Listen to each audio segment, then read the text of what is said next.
ยามกับนกมันบ่ถึกเนาะมันยังสิยามกับหนูเนาะโอ้ตัวนี้ก็ถึกคือกันโอ้นี่นอนเลยยามกับนกแล้วเนาะมัน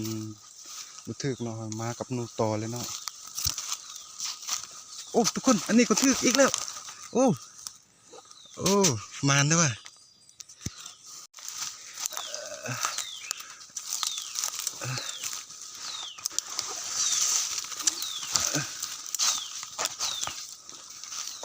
โอ้บ่ถึก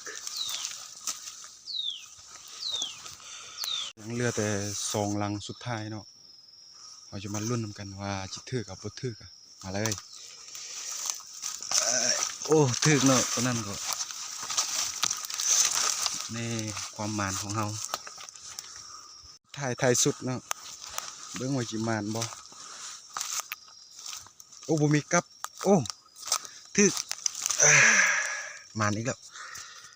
10 ตัวได้เนาะขนาดตัวนี้ก็มัน12เนาะตัวนกนี่2 ตัวคือตัวนูถึกน้ำเลยแล้วก็จะมีแต่เท่านี้เนาะมื้ออื่นเฮาก็จะไปยามอีกเนาะเพราะว่าเฮายังบ่ได้กู้เนาะก็ฝากกดไลค์กดแชร์ให้เฮาเด้อพ่อแม่พี่น้อง